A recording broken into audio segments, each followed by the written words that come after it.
The massive space station Nexus Prime floated in the void between three star systems, its metallic surface gleaming under the light of distant suns. Inside its reinforced walls, the most elite warriors from across the galaxy had gathered for what they called the ultimate trial. Representatives from dozens of species had come to prove their worth, each believing their race produced the finest soldiers in known space. Commander Zakthul of the Krillian Empire stood nearly 8 feet tall, his chitinous exoskeleton gleaming like polished obsidian. 4 arms ended in razor-sharp claws that could slice through steel, and his compound eyes scanned the assembled crowd with predatory interest. The Krillians had conquered 17 star systems through sheer brutality and superior combat skills. No one had ever defeated a Krillian warrior in single combat. Beside him, General Vex Nara of the Thronari Collective flexed her 6 muscular arms, each one capable of crushing a human skull like an eggshell.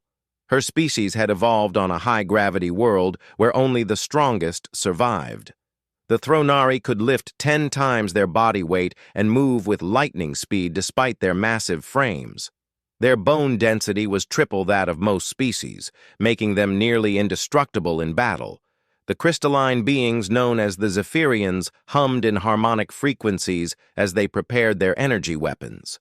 Their bodies could channel raw plasma through specialized organs, turning them into living weapons of mass destruction. They had reduced entire planets to glass with coordinated attacks, their crystalline forms reflecting and amplifying energy beyond comprehension. Captain Mordak of the Shadow Fleet represented perhaps the most feared species of all. The Umbralites could phase in and out of reality itself, becoming incorporeal at will. Their stealth technology was unmatched, and they struck from the darkness without warning.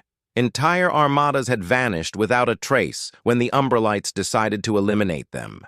These elite warriors and hundreds of others filled the massive arena at the heart of Nexus Prime. The space was designed to test every conceivable combat scenario. Gravity fields could be adjusted from 0 to crushing intensity. Environmental hazards could simulate any known battlefield condition. Advanced force fields could contain explosions that would level city blocks. The tournament had been conceived by the Galactic Defense Council as a way to determine which species should lead the unified military forces. For 3 standard days, these warriors had battled each other in increasingly difficult challenges. They had fought with weapons, without weapons, in teams, and individually. Each test had eliminated the weaker competitors until only the strongest remained. Now, only 50 warriors stood in the arena, representing the deadliest fighters from their respective worlds. They had proven themselves against impossible odds, surviving battles that would have killed entire armies of lesser beings. The air itself seemed to crackle with their combined killing intent. High above in the observation deck, Admiral Korvac of the Galactic Defense Council watched through reinforced transparasteel. The old Zentaurian had seen countless battles across his 400-year lifespan, but even he was impressed by the raw power displayed below.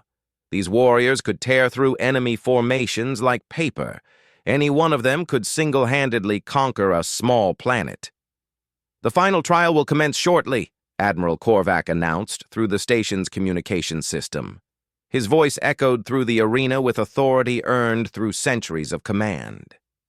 "You have all proven your species' strength and skill, but leadership requires more than individual prowess. The final test will determine who truly deserves to command the galaxy's defenses." The warriors below shifted restlessly, their various forms of anticipation creating a symphony of growls, clicks, and harmonics. Each one knew that victory here would mean their species would lead the greatest military force ever assembled.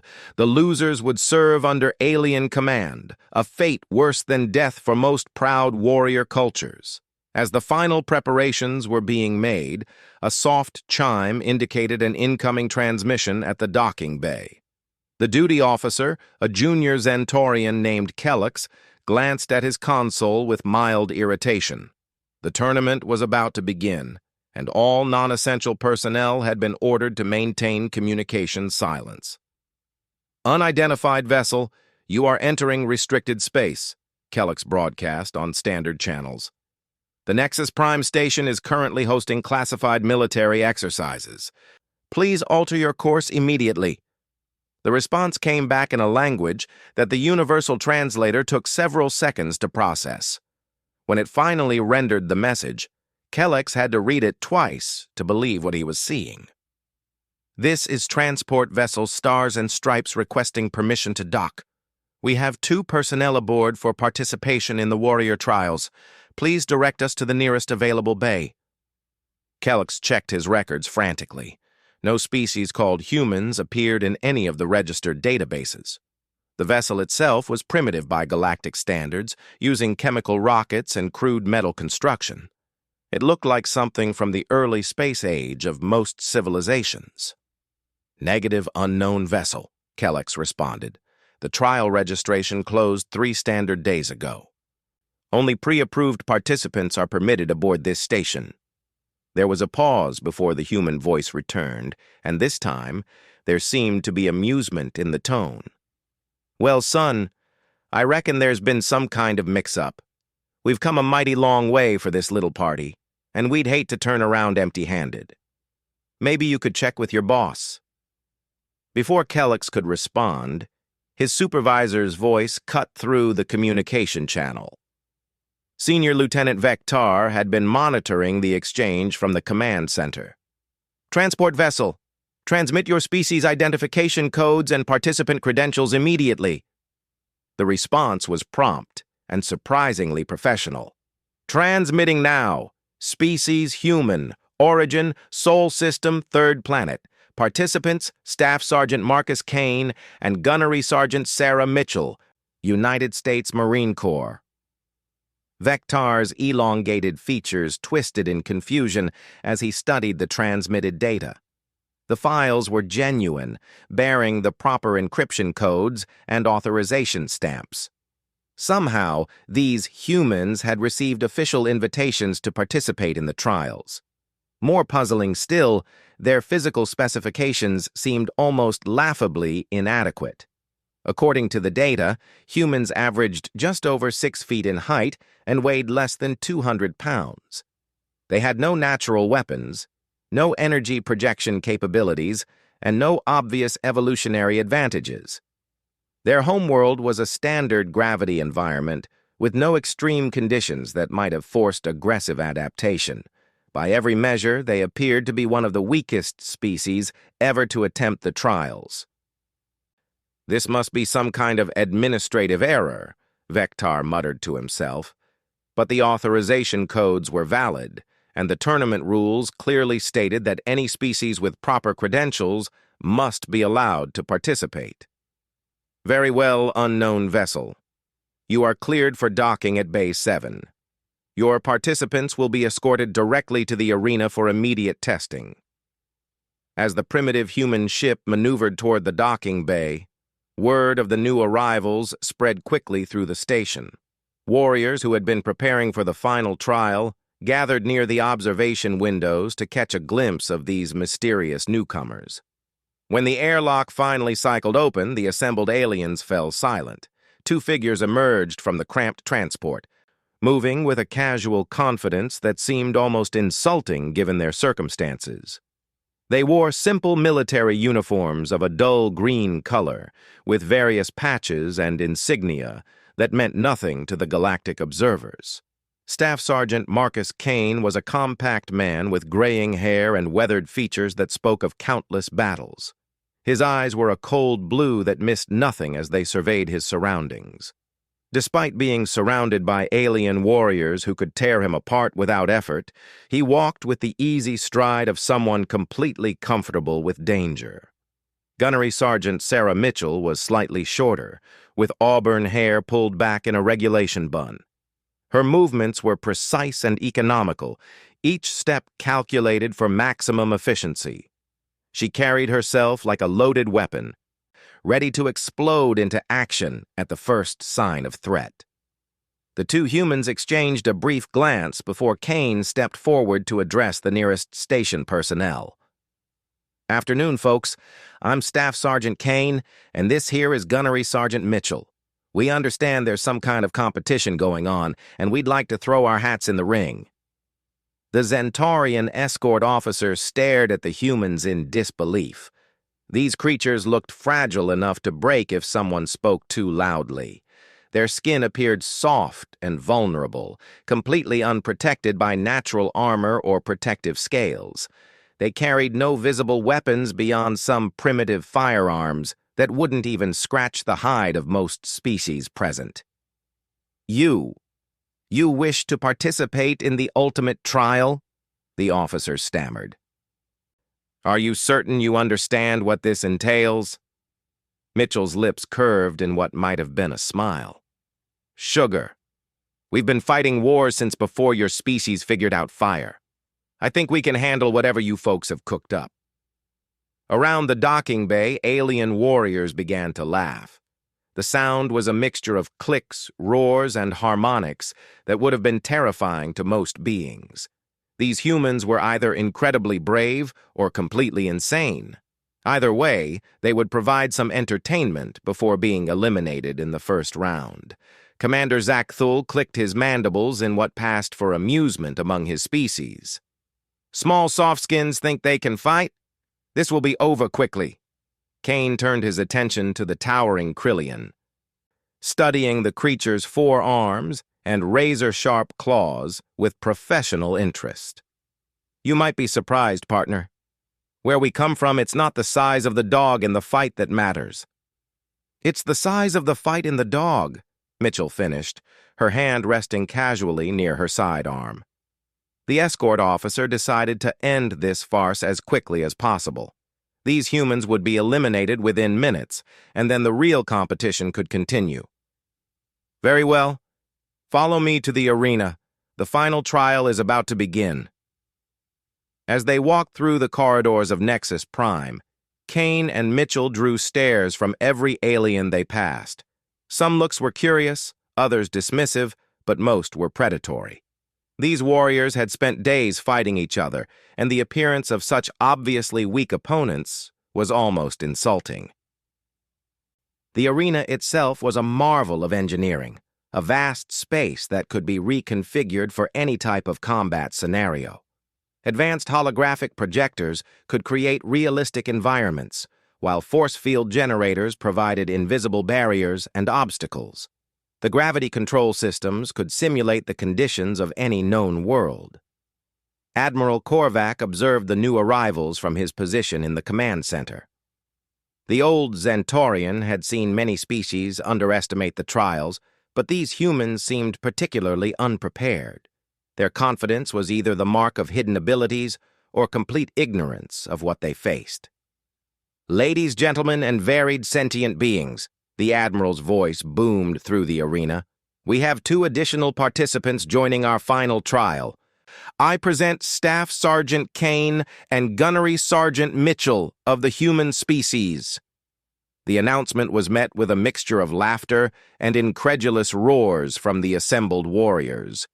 The humans stood calmly in the center of the arena, seemingly unaffected by the hostile reception. Kane raised his hand for silence, and surprisingly, the noise gradually died down. When he spoke, his voice carried clearly through the space without technological amplification. "Now, I know we might not look like much compared to all you fine folks," he began, his tone conversational and friendly. "But we didn't come all this way just to be spectators. So if you don't mind, we'd like to get this party started." Admiral Korvac was intrigued despite himself. The human's casual attitude in the face of overwhelming odds showed either incredible courage or complete stupidity. There was only one way to find out which. "Very well," the Admiral announced. "The final trial will test not just individual combat ability, but tactical thinking, adaptability, and leadership under pressure. Participants will face a series of escalating challenges designed to push even elite warriors beyond their limits." The arena began to shift and change around them. Walls rose from the floor, creating a complex maze-like structure. Gravity fluctuated in different sections, creating zones of crushing weight and others of zero-G. Environmental hazards activated throughout the space, areas of extreme heat, pockets of toxic gas, and energy fields that could disintegrate unprotected flesh. "The objective is simple," Admiral Korvac continued. "Reach the center of the arena and claim the victory standard. The first individual to do so will be declared the ultimate warrior and granted command authority over all galactic defense forces." As the Admiral spoke, the two humans moved closer together, their body language shifting from casual observation to tactical assessment. They were no longer tourists taking in the sights. They had become predators evaluating their hunting ground. Mitchell pulled a small device from her pocket and began taking readings of the environment. Kane studied the movement patterns of the alien warriors, noting which ones favored brute force versus stealth tactics. "You got a read on the thermal signatures?" Kane asked quietly. "Affirmative. Most of these critters run hot, but those crystal boys are off the charts. The shadow dancers barely register at all." Mitchell's voice was calm and professional, discussing the alien warriors like they were reviewing intelligence reports. Around them, the other warriors were making their own preparations. Weapons were checked, alliances were formed and broken, and strategies were discussed in dozens of alien languages. Most paid little attention to the humans, dismissing them as non-threats who would be eliminated within moments. The arena continued its transformation, becoming an increasingly complex and dangerous environment. Automated defense systems activated throughout the space, adding another layer of lethality to the already formidable challenges. "Final participants, prepare for commencement," Admiral Korvac announced. "The trial begins in 30 standard seconds." Kane and Mitchell exchanged one last look, and in that moment, something passed between them that the alien observers couldn't quite identify. It wasn't fear or excitement or even determination. It was the calm, cold certainty of professional killers who had found themselves in their natural element. The countdown began, and throughout the arena, alien warriors prepared to unleash their full power. Claws extended, energy weapons charged, and psychic abilities focused. The air itself seemed to vibrate with barely contained violence. As the final seconds ticked away, Kane made one last observation to his partner. "You know, Sarah, I think these folks might be in for a bit of a surprise." Mitchell's response was barely audible above the growing tension in the arena. "Roger that, Marcus.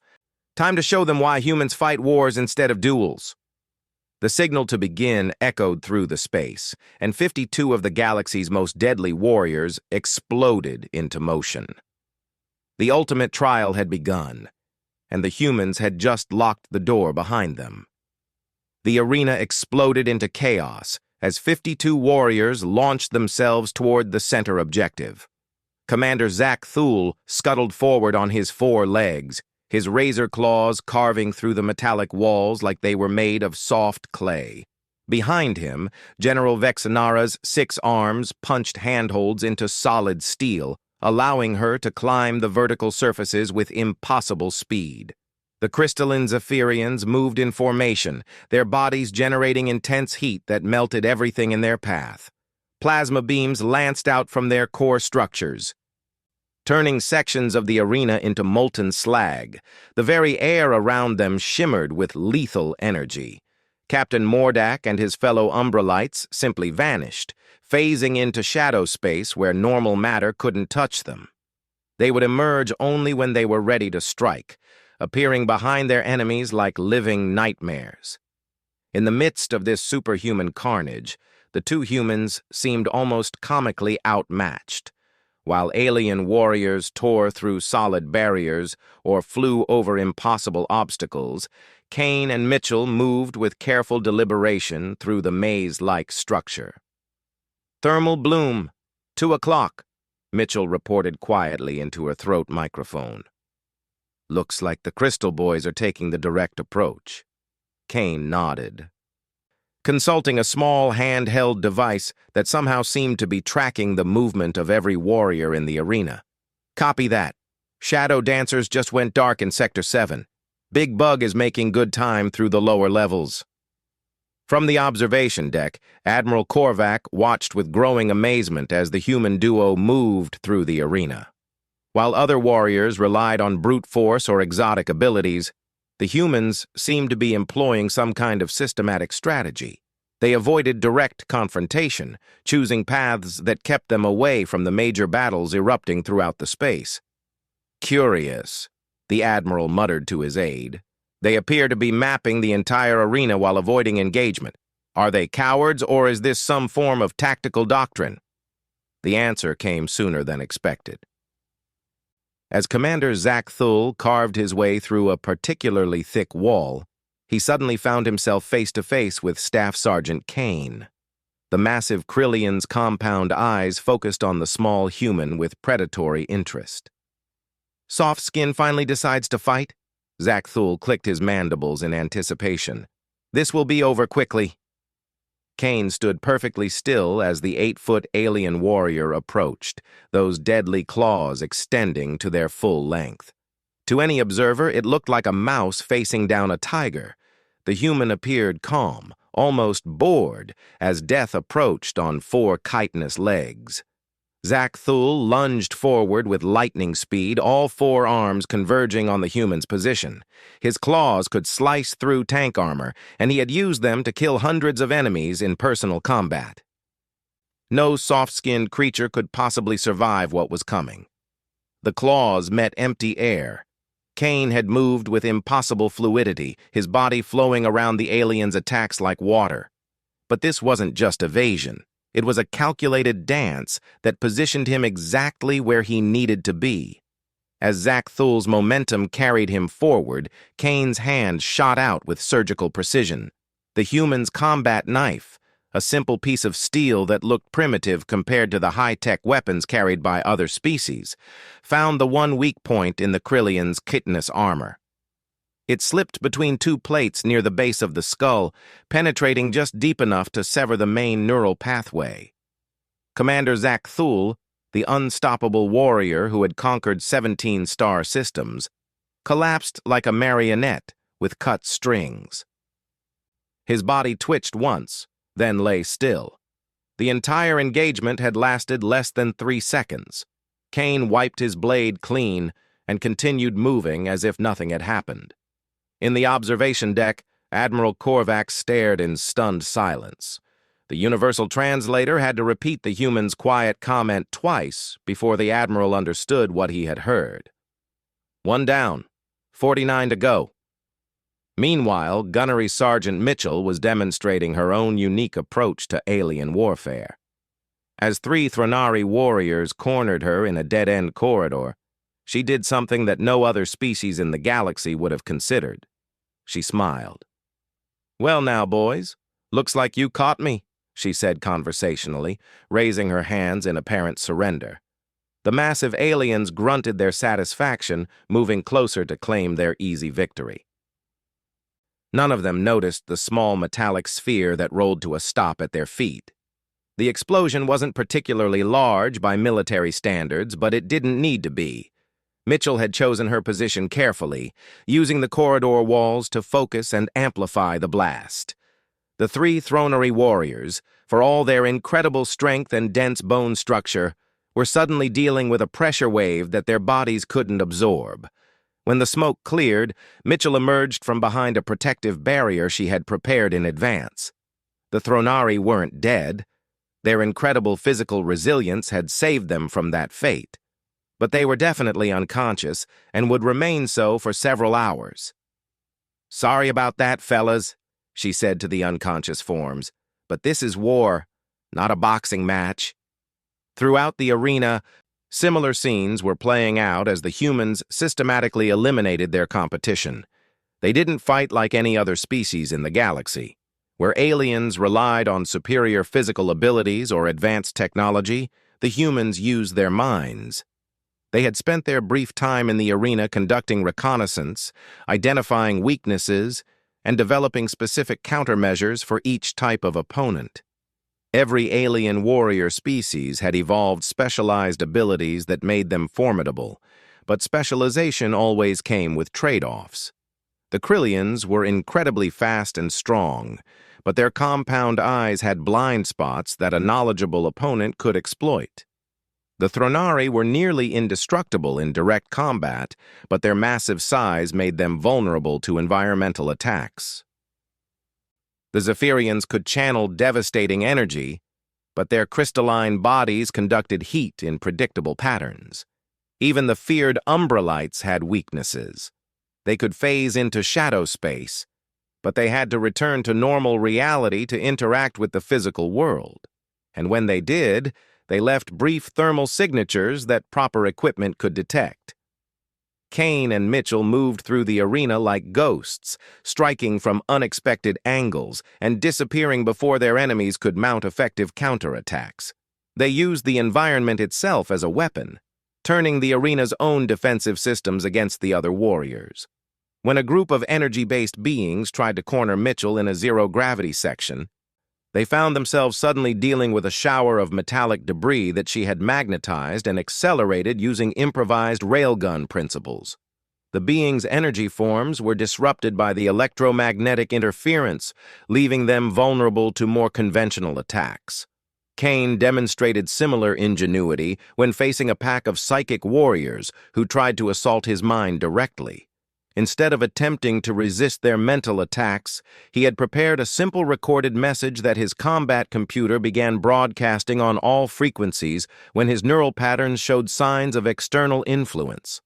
The message was a recitation of military regulations in English, delivered in the most monotonous voice possible. The psychic warriors, expecting to encounter a mind filled with fear and confusion, instead found themselves forced to process an incredibly boring lecture about proper uniform standards and equipment maintenance procedures. The sheer tedium of the mental content overloaded their telepathic abilities, leaving them stunned and disoriented long enough for Kane to eliminate them with conventional weapons. From the observation deck, Admiral Korvac watched in growing amazement as the human pair methodically reduced the field of competitors. What had started as a brutal free-for-all between the galaxy's elite warriors had become a systematic demonstration of human tactical thinking. "How are they doing this?" demanded General Tekvar, the Admiral's chief of staff. "Their physical capabilities are inferior to every other species present. They should have been eliminated in the first minutes." Admiral Korvac studied the tactical displays with the eye of someone who had commanded fleets across multiple star systems. The humans' movements showed a level of coordination and planning that suggested extensive preparation. But how could they have prepared for opponents they had never encountered before? The answer came as he watched Kane and Mitchell communicate during a brief moment when they were in proximity to each other. They weren't just talking. They were sharing information at an incredible rate, using some kind of abbreviated tactical language that conveyed maximum intelligence with minimum words. They're not fighting as individuals, the Admiral realized. They're operating as a unit. Each engagement is feeding information into a larger tactical picture. This was completely outside the experience of most galactic species. Warrior cultures typically valued individual prowess above all else. The concept of subordinating personal glory to team effectiveness was almost alien to their way of thinking. But for humans, apparently, war was not about personal honor or individual strength. It was about achieving objectives through whatever means proved most effective. And that philosophy was proving devastatingly effective against opponents who fought by entirely different rules. As the trial continued, the arena began to show the signs of extended combat. Walls were scorched and melted, gravity fields flickered unpredictably, and emergency force fields activated to contain areas where the environmental systems had been damaged. The surviving alien warriors found themselves in an increasingly desperate situation. They had entered the arena confident in their abilities, expecting to face enemies who fought according to familiar patterns. Instead, they were dealing with opponents who seemed to rewrite the rules of engagement with every encounter. A group of the remaining warriors attempted to form an alliance, recognizing that the humans posed a threat to all of them. Species that had been bitter enemies for millennia suddenly found themselves working together against a common foe. The alliance might have been effective against conventional opponents. The combined abilities of crystalline energy projectors, phase-shifting assassins, and armored bruisers should have been unstoppable. But when they converged on the humans' last known position, they found only empty corridors and the lingering smell of chemical explosives. The ambush came from 3 directions simultaneously. Mitchell emerged from a ventilation shaft above them, dropping thermite charges that turned the corridor into a furnace.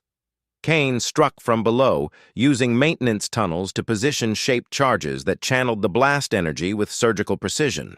But the third attack came from a direction that none of the aliens had considered possible.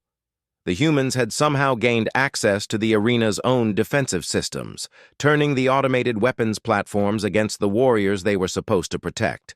The alliance crumbled under the coordinated assault, its members either eliminated or forced to scatter. Those who survived found themselves isolated and vulnerable, picked off one by one as the humans continued their methodical advance toward the center of the arena. By the time Kane and Mitchell approached the final objective, only a handful of alien warriors remained. These were the absolute elite, the survivors who had managed to adapt to the humans' unconventional tactics and develop countermeasures of their own. The center of the arena was a raised platform surrounded by a series of energy barriers and automated defenses. The victory standard itself was a simple crystal structure, glowing with internal light and positioned at the exact geometric center of the space. Reaching it would require crossing an open area where concealment was impossible and the arena's defensive systems would be at maximum effectiveness. Any warrior who attempted the final approach would be exposed to attacks from both the remaining competitors and the arena's own weapons. As Kane and Mitchell reached the edge of the final zone, they paused to assess the situation. The surviving alien warriors had taken positions around the perimeter, each one waiting for someone else to make the first move. The standoff had all the tension of a high-stakes poker game, with galactic supremacy as the pot. Kane checked his equipment one final time, then turned to his partner with a slight smile. "Well, Sarah, looks like it's time for the finale. You ready to show these folks what human soldiers can really do?" Mitchell's response was calm and professional, but there was something in her voice that would have made any human military officer proud. "Roger that, Marcus. Let's go win a war." The 2 Marines stepped into the final arena, and every alien warrior tensed for the ultimate confrontation. The real test was about to begin. The final arena stretched before them like a technological coliseum. 8 of the galaxy's most elite warriors remained, each one representing the absolute pinnacle of their species' combat evolution. They had survived not just the initial trials, but the systematic elimination campaign that the humans had conducted throughout the arena. These survivors had learned to adapt. They no longer underestimated the small, soft-skinned creatures who had methodically dismantled 44 of their companions. Fear had replaced arrogance, and fear made them infinitely more dangerous. General Vexnara crouched behind a twisted piece of debris, her 6 massive arms tensed for explosive action. The Thronari warrior had watched her fellow soldiers fall to human cunning, and she had adapted accordingly. No longer would she charge blindly into combat. She would wait, observe, and strike only when victory was certain. The remaining Zephyrian, a being called Lumthara, had modulated his energy output to make his thermal signature more difficult to track. His crystalline body still glowed with internal fire, but now the heat patterns were chaotic and unpredictable. He had learned the humans' tricks and developed countermeasures. 2 Umbralites remained, their names unpronounceable by human tongues. They had stopped using their phase-shifting abilities in predictable patterns, instead flickering in and out of reality in seemingly random sequences. They had also learned to mask their thermal signatures when returning to normal space, making Kane and Mitchell's detection equipment less effective. The other survivors represented species the humans hadn't yet encountered in direct combat. A massive creature called a Devastator from the Rim worlds, whose body was more machine than flesh. A psychic entity known as a Mind Bender, who had learned to shield his thoughts from human countermeasures. And finally, something that defied easy classification, a being of living shadow and starlight that the galactic databases simply labeled as Unknown Designation 7. Admiral Korvac watched from the observation deck with a mixture of fascination and growing respect for the human warriors. What had started as what he assumed would be a brief, brutal demonstration of alien superiority had become something else entirely. These humans had not just survived, they had thrived in conditions that should have been impossible for their species. Analysis of human combat patterns shows significant anomalies, reported his tactical officer, a young Zentorian named Velnax. Their physical capabilities remain within expected parameters for their species, but their tactical applications suggest extensive combat experience across multiple environments. Admiral Korvac nodded thoughtfully. He had begun to suspect that these humans represented more than just another warrior species seeking galactic recognition. Their methods spoke of a civilization that had been forced to fight for survival against impossible odds. They fought like a people who had learned that defeat meant extinction. On the arena floor, Kane and Mitchell moved with careful coordination toward the central platform. The victory standard pulsed with ethereal light just 50 meters away, but those 50 meters might as well have been 50 light years. Every step forward would bring them into the kill zones of 8 different alien warriors, each one desperate to prevent humanity from claiming ultimate victory. "Thermal contacts holding position at cardinal points," Mitchell reported quietly. "Looks like they've set up a crossfire pattern.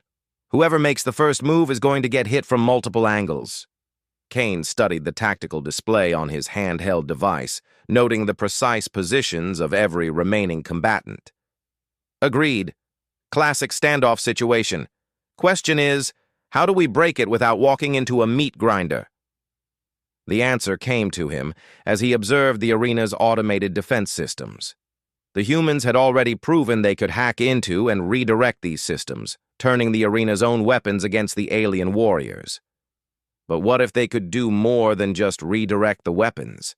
What if they could fundamentally alter the battlefield itself? "Sarah, you still have that override code you pulled from the command console?" Mitchell's smile was barely visible in the dim light. "Roger that. You thinking what I think you're thinking?" Time to change the rules of engagement. What happened next would be discussed in military academies across the galaxy for generations to come. Instead of charging across the open ground toward the victory standard, the humans did something that no alien warrior had considered possible.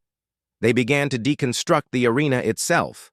Mitchell's override codes gave them access to the arena's core environmental systems.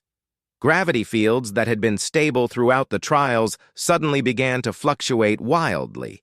Sections of the floor became weightless, while others increased to crushing intensity. The artificial atmosphere developed pressure differentials that created powerful wind currents. But the most dramatic change came when Kane activated the arena's emergency reconfiguration protocols. Walls began retracting into the floor, ceiling panels slid away to reveal empty space, and the carefully constructed battlefield transformed into something entirely new. Within minutes, the final arena had become a 3-dimensional maze of floating platforms and shifting gravity fields. The stable firing positions that the alien warriors had established suddenly became death traps as their cover disappeared or rotated into useless orientations. General Vex Nara found herself clinging to a piece of debris that was now floating freely in zero gravity. Her massive strength, which had been such an advantage in normal conditions, became a liability as she struggled to control her momentum in the weightless environment. The Zephyrian Lumthara discovered that his energy projection abilities were being disrupted by the electromagnetic fields that the humans had somehow activated throughout the space. His precisely aimed plasma beams were being bent and scattered, making accurate targeting impossible. The Umbralites tried to phase into shadow space, only to find that the constantly shifting gravitational fields were making it difficult to maintain their position relative to normal reality. They flickered in and out of existence like broken holograms, unable to establish a stable attack position.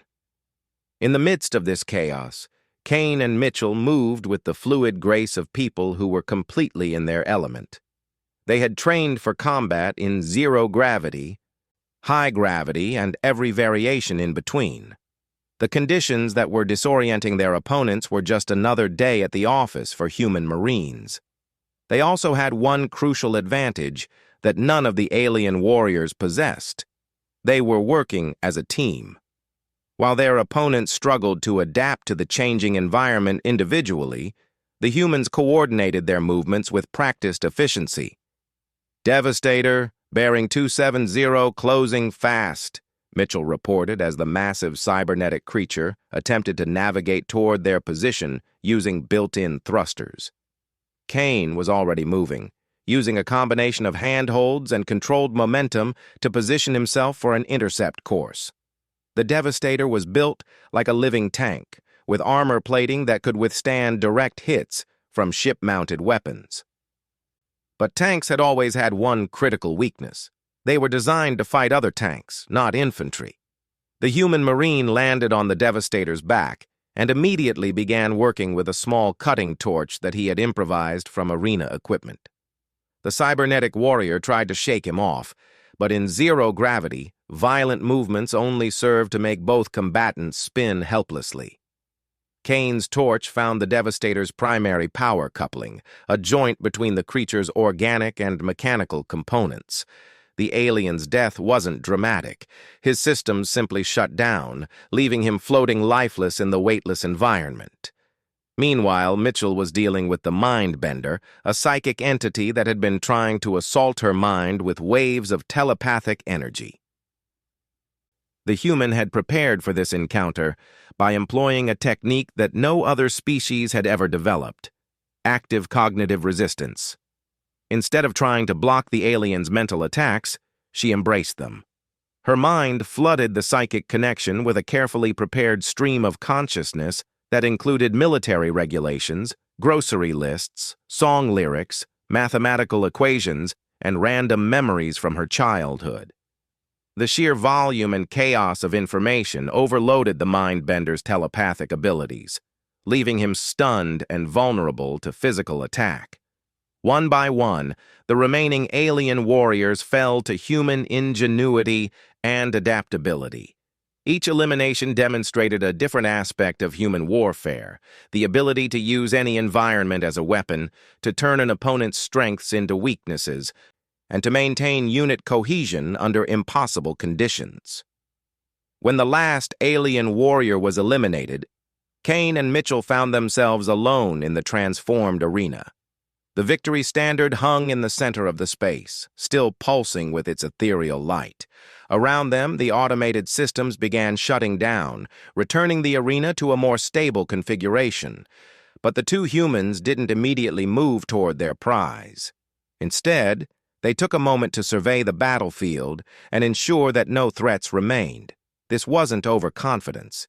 It was the ingrained caution of professional soldiers who had learned never to assume that a fight was over until every enemy was confirmed neutralized.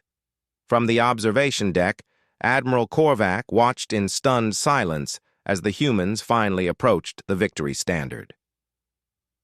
The arena fell quiet except for the hum of automated systems and the distant sounds of the station's life support. "It appears we have our winners," the Admiral announced through the station's communication system. His voice carried a mixture of amazement and something that might have been relief. The human species has successfully completed the ultimate trial.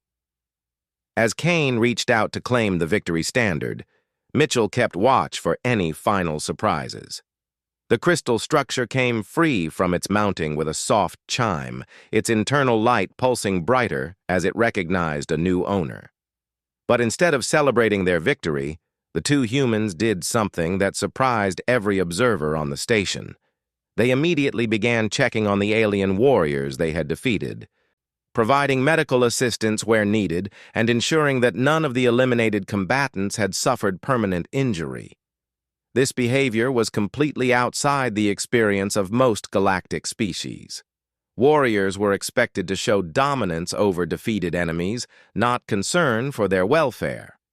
The humans' actions suggested a fundamentally different approach to warfare, one that distinguished between defeating an enemy and destroying them. Admiral Korvac made his way down to the arena floor, accompanied by his senior staff.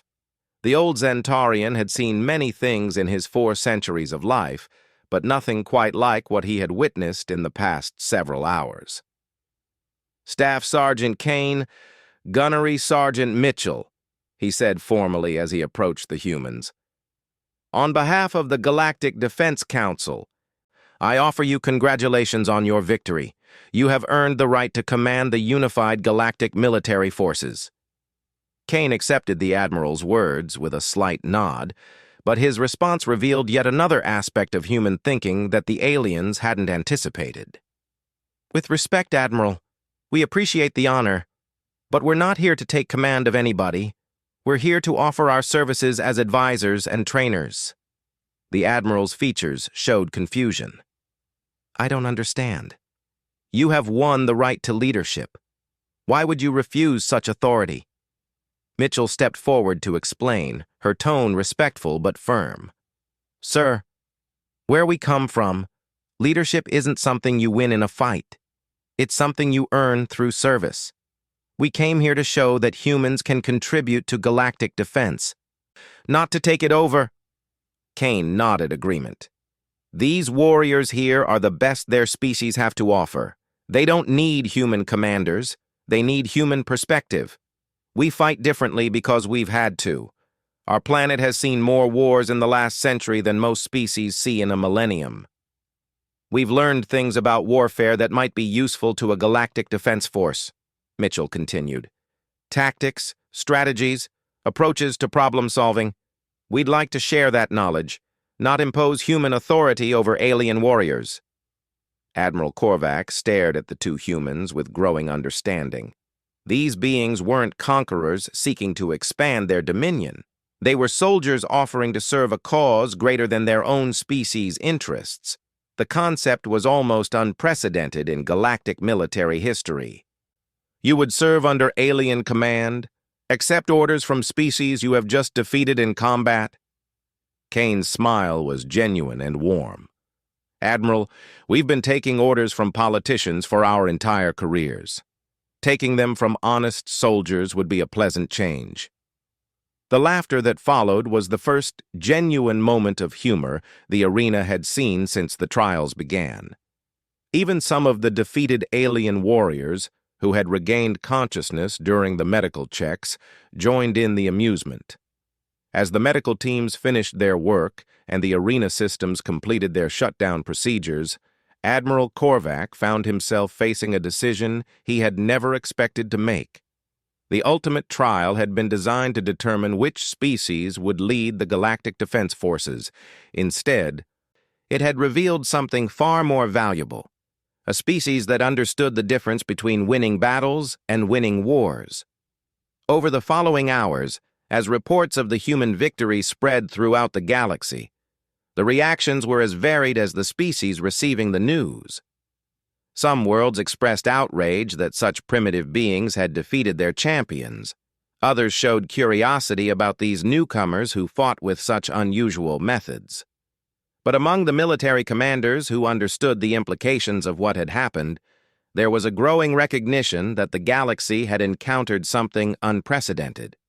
Here was a species that had developed warfare into a science, not an art. They fought with their minds as much as their weapons, and they understood that the ultimate goal of any military action was not glory, but survival.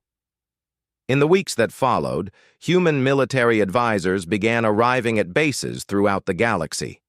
They brought with them concepts that revolutionized galactic military thinking, combined arms tactics, asymmetric warfare, psychological operations, and most importantly, the idea that victory belonged to those who adapted fastest to changing conditions. The ultimate trial had been designed to find the galaxy's greatest warriors. Instead, it had found something far more valuable, a species that could teach the galaxy how to fight the wars that were coming. Because in the vast darkness of space, there were threats that no individual warrior, no matter how powerful, could face alone. The humans had not come to rule the galaxy. They had come to help it survive. And in a universe full of dangers that had not yet revealed themselves, that difference would prove to be the most important victory of all. Staff Sergeant Kane and Gunnery Sergeant Mitchell returned to Earth as heroes, but they also returned with a mission. Humanity had been accepted into the galactic community not as subjects or conquerors, but as partners. And in the years to come, when the real wars began, that partnership would prove to be the foundation upon which the survival of all free species depended. The galaxy had learned a valuable lesson that day. Sometimes the greatest strength comes not from the ability to dominate others, but from the wisdom to serve something greater than yourself. The humans had shown them that true warriors fight not for glory or conquest, but for the protection of those who cannot protect themselves. And in the end, that was a lesson worth learning, no matter how many star systems it took to teach it.